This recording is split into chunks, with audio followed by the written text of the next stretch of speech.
Welcome to the Deep Dive. We're your shortcut to getting genuinely up to speed on the big transformative topics. And today, wow, we are diving into something huge. Not just an upgrade, but potentially a complete revolution in computing itself. We're talking about quantum computing. Exactly.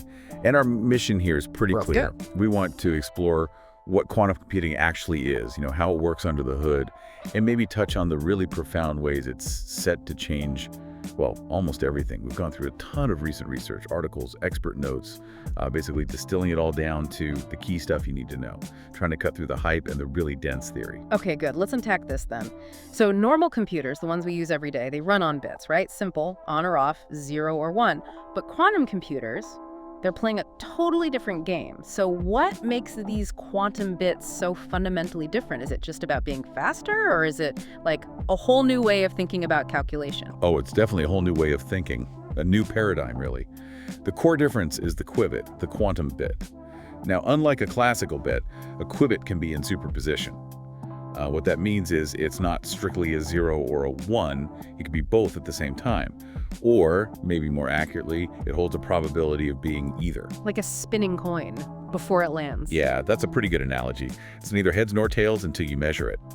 And this ability, it lets quantum computers explore just a vast number of possibilities simultaneously, exponentially more.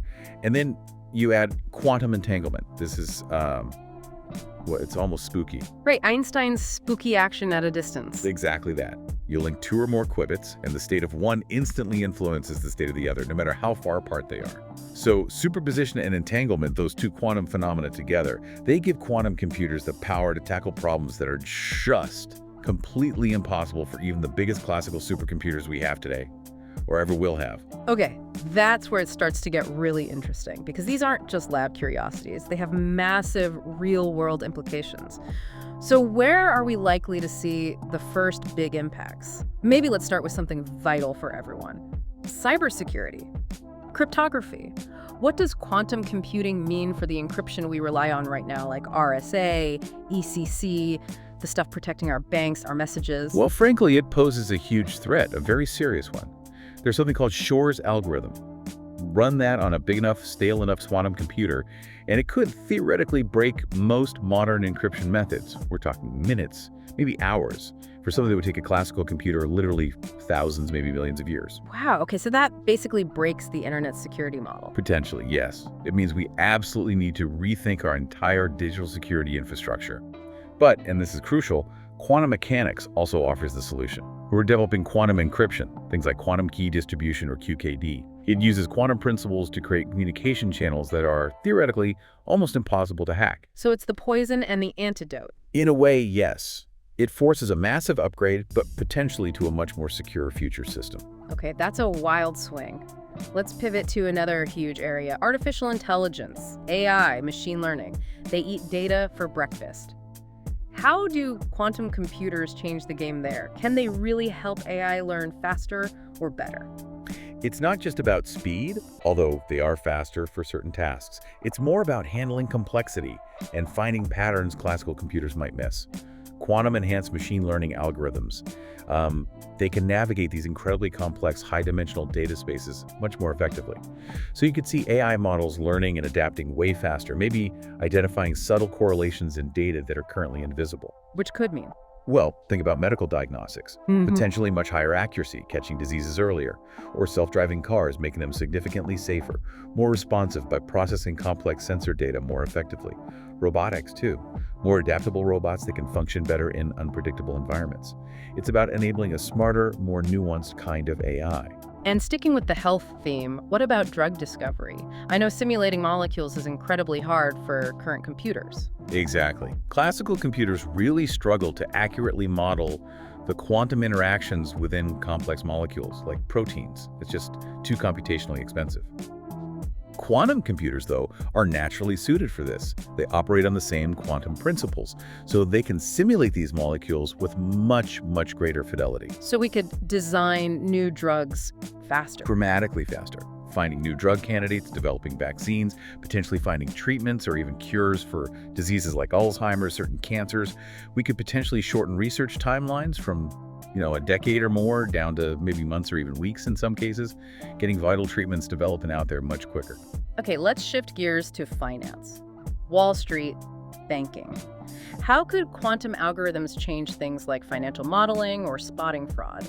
Finance is definitely paying attention. Imagine being able to do really complex risk analysis or portfolio optimization almost instantly, reacting to market changes in real time, not after the fact.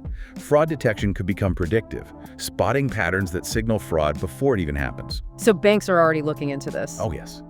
Major banks, investment firms, they're actively experimenting, using quantum approaches or quantum-inspired algorithms to try and get an edge in predicting market fluctuations and managing economic risk.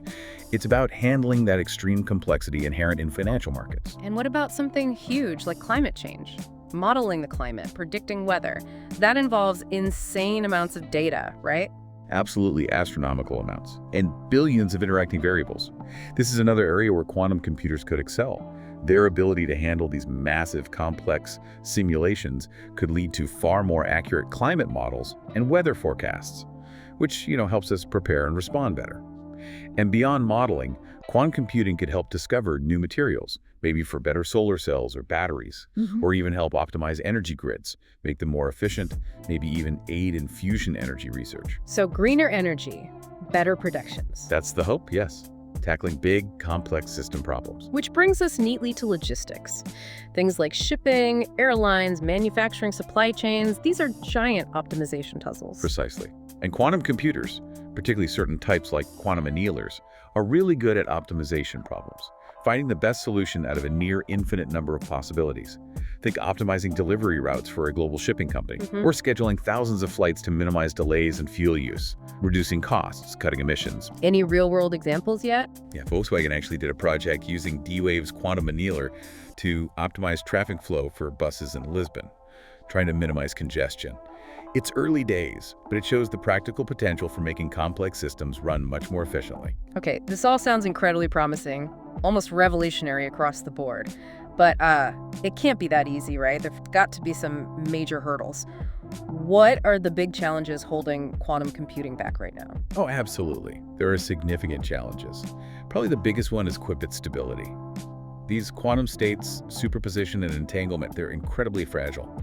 Any tiny vibration, temperature change, any interaction with the outside world can cause the qubit to lose its quantum information. This is called decoherence. So they need to be kept super isolated and cold. Extremely cold, often near absolute zero, and shielded very carefully. Just maintaining the qubits long enough to do a complex calculation is a massive engineering feat. Then there's scalability. Building machines with not just a few qubits, but hundreds, thousands, eventually maybe millions of high-quality, stable qubits. That's incredibly difficult and very, very expensive right now. And finally, there's the whole software side. We need new programming languages, new algorithms specifically designed for how quantum computers think.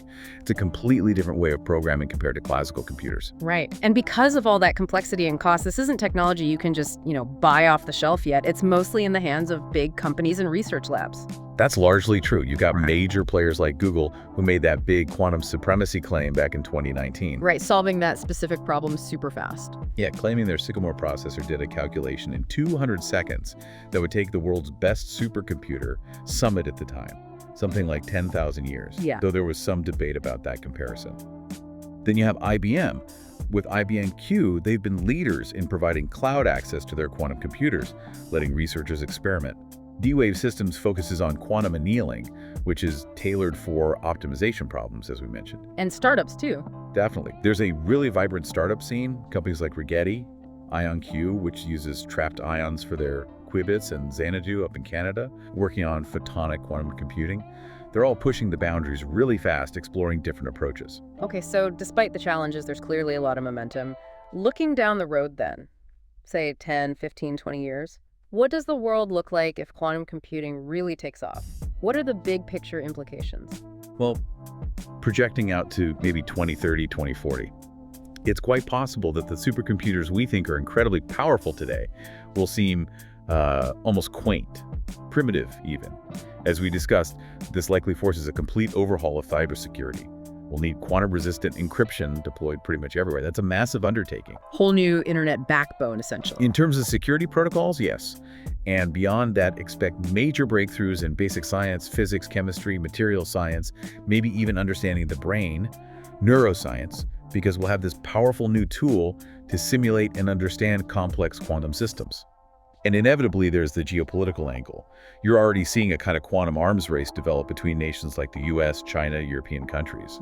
The strategic advantage of mastering this technology is potentially enormous. It really does feel like more than just a new technology. It's almost like we're learning, as you said, a new language, a fundamental language of how nature works. That's a great way to put it. It taps directly into the quantum mechanics that governs reality at its smallest scales. And maybe, the most profound thing to think about isn't just the problems quantum computing will solve, curing diseases, creating new materials, breaking codes. Perhaps the deeper impact will be the entirely new kinds of questions it allows us to even conceive of asking. Questions about the universe, about consciousness, about the fundamental nature of reality itself that we couldn't even frame properly before. It could really reshape our whole understanding. A tool that not only gives answers but changes the questions we ask. That's definitely something to think about.